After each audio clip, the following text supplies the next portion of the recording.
Welcome to The Explainer. Today, we're running a hyper-dense execution protocol to master the clinical physics of bioethics and patient safety. Look, if you're operating in high-stakes clinical environments, you know that making the right ethical or systems-level call isn't about guessing. It's about following exact, reliable algorithms. We're going to completely strip away the gray areas today and hardwire the rules that protect both your patients and your license. Let's get right into it. Here is our flight path. We'll start with the individual patient, looking at minors and informed consent. Then, we'll map out the mechanics of the mind with capacity versus competence, scale up to macro systems level safety, and finally, we'll lock it all in with a mandatory clinical validation drill. All right, kicking things off with Module 1, Minors and Informed Consent. Let's strip away the emotional noise and focus purely on the legal thresholds.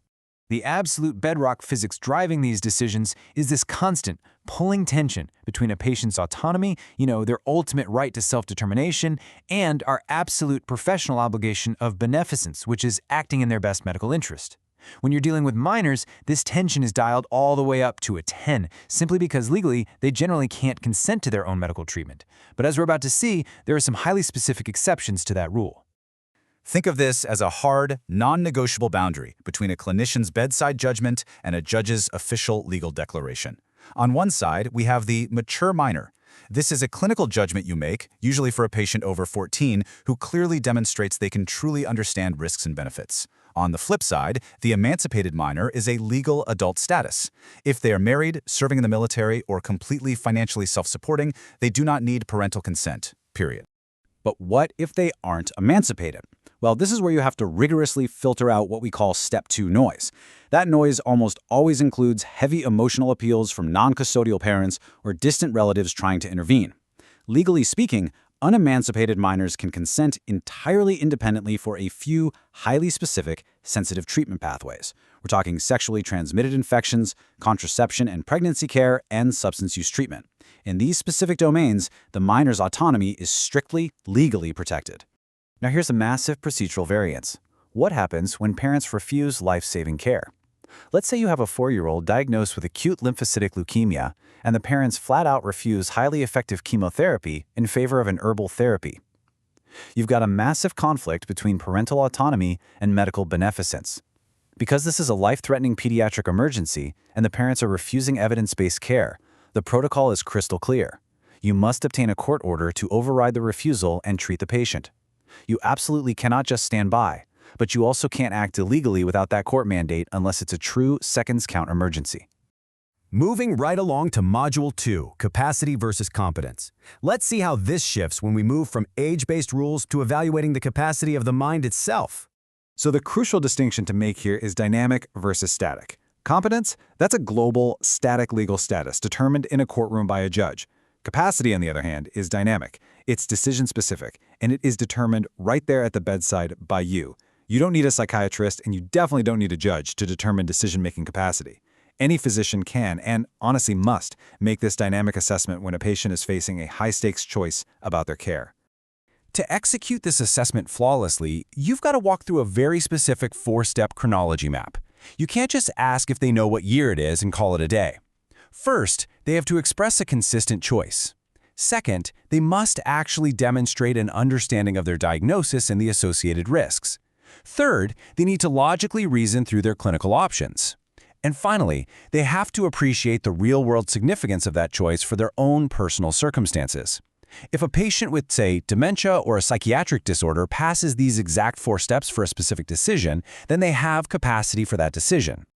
Depending on where your patient lands on the severity-invasiveness matrix, your intervention pathway branches instantly. If they're capable and they refuse life-saving care with clear reasoning, you have to respect their autonomy, even if it means pivoting to palliative care. Now, if they're temporarily impaired, say by reversible delirium or intoxication, you treat the underlying cause and rely on implied consent for emergencies. But if they're truly incompetent and fail that 4-step assessment, that is exactly when you pivot to a surrogate. And when you do pivot to a surrogate because there's no advance directive on file, you must strictly adhere to the legal surrogate hierarchy. Think of the mnemonic spouse chips in. It goes spouse, then adult children, then parents, then adult siblings, and finally, friends.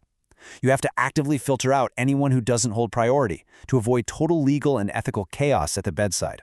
Scaling things up, let's dive into Module 3, Patient Safety Systems Physics. We are shifting from the individual right up to the institution. We're talking about actively engineering out human error. Enter the forcing function. This physically eliminates human error by demanding a prerequisite verification before an action can even be taken.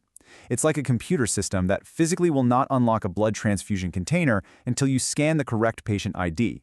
It doesn't rely on humans having a good day or remembering to double-check a list. It literally forces correct behavior through environmental design. Let's put two critical safety mechanisms head-to-head. Root cause analysis is entirely retrospective. It systematically looks backward after a sentinel event has already happened to hunt down latent system errors. Near-miss reporting, on the other hand, acts proactively. It's designed to catch those terrifying close calls where an error almost reached the patient, which gives us the chance to harden our defenses before anyone is actually harmed. Here's your ultimate signal-to-noise filter for safety protocols. Bypass the specific clinician's name entirely. When an error occurs, human instinct is to immediately point fingers at the person holding the syringe or the scalpel. Do not do this. High-reliability systems rely on the Swiss cheese model. They recognize that an error only ever reaches a patient when multiple system-level mechanical failures, the holes in the cheese, perfectly align. You always target the latent system failure, never the individual.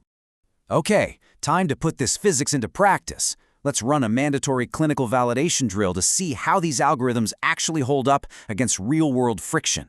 First up, we've got a 15-year-old female requesting oral contraceptives and STI treatment. She is unemancipated, she lives at home, she's financially dependent on her parents, and she explicitly asks that they are kept totally in the dark. Based on the protocols we just established, how exactly do you proceed here? So, what's the algorithm say? It dictates we provide treatment and maintain strict confidentiality immediately. Why? Because sexual health, specifically STIs and contraception, triggers a specific state exemption. This completely renders her financial dependence and unemancipated status as pure noise. You respect her autonomy, provide the care, and keep the parents out of the chart for these specific issues. Vignette number 2. A 78-year-old with end-stage renal disease refuses dialysis. He understands his prognosis perfectly, reasoning that he's had a good life and he is ready to go. But his daughter, who holds his medical power of attorney paperwork, is aggressively demanding that you treat him. Consider the facts here. Who actually holds the authority? Because he clearly passes the 4-step capacity assessment, he understands his diagnosis, the risks of refusal, and he fully appreciates the consequences. His autonomy absolutely overrides his daughter's demands. Remember, an MPOA is only activated when a patient loses capacity. Here, he has it. Therefore, you prioritize his right to refuse over her wish to treat. You respect his autonomy, and you arrange for palliative care. As we wrap up this explainer, I want to leave you with one critical thought. The difference between a pretty good clinician and a true master clinician is exactly how they handle these gray areas. By applying rigid, bioethical algorithms and safety-forcing functions, you completely eliminate the noise. So how are you going to hardwire these exact clinical algorithms into your daily practice tomorrow? Keep standardizing your approach, and I'll catch you in the next explainer.